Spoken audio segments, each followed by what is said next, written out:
A couple of years ago, I did some restoration work on a staircase that was done in the 1880s.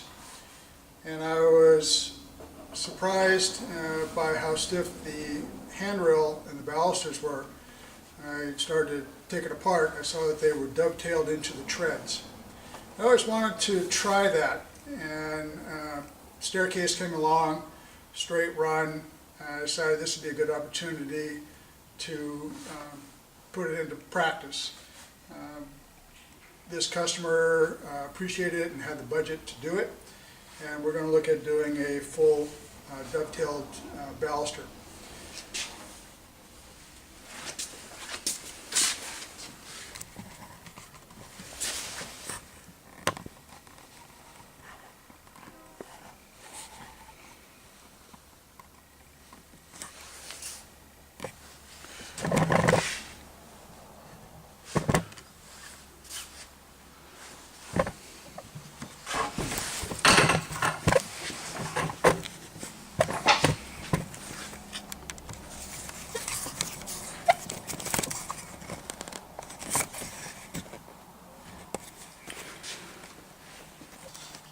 For the main cut on the tread, I used a radial arm saw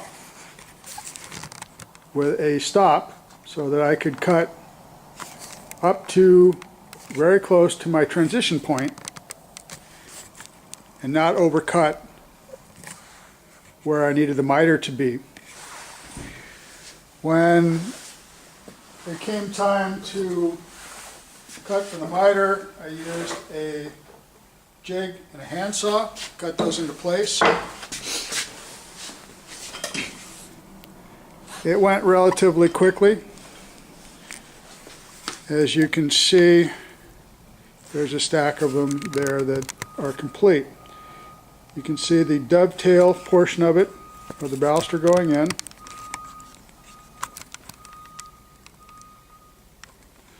And it is surprisingly stout.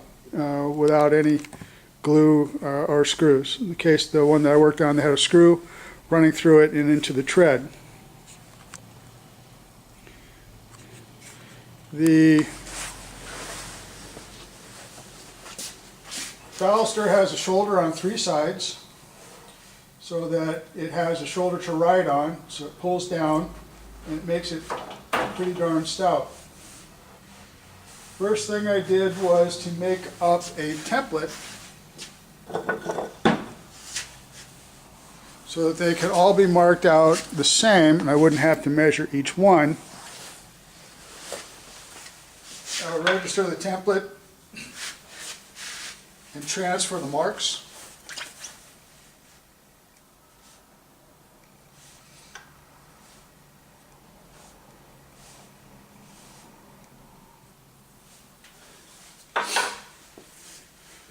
I had a bevel gauge set to the dovetail angle that I want to use.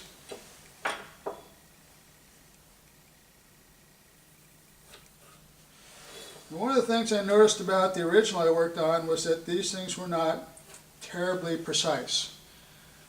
They had used shims in places. Some of them fit pretty well, others not so much.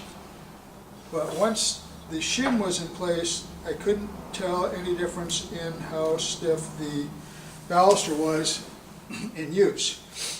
So that told me that these things weren't, they didn't take that much time laying them out.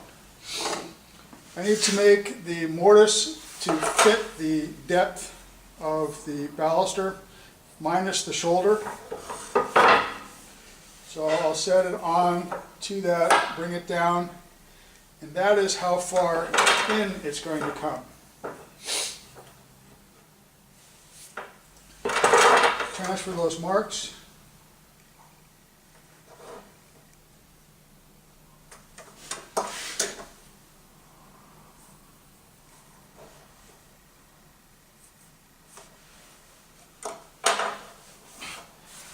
And then, so that I have a fairly clean line to mortise to, it's not so much for aesthetics as it is I want it to be square.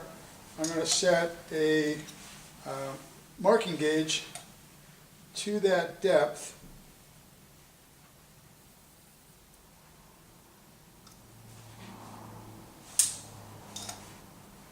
you work off a knife line and not just a pencil line.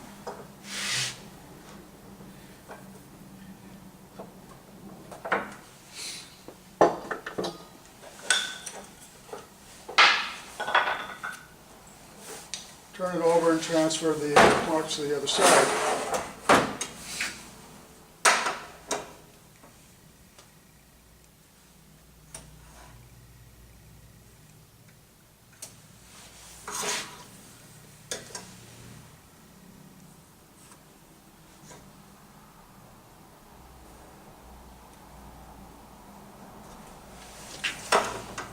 Obviously, this is not production work, but the difference in feel of the baluster, or of the handrail, on the one that I had worked on made me believe that it was worth the additional time. And if you have a client that appreciates that, you can charge accordingly.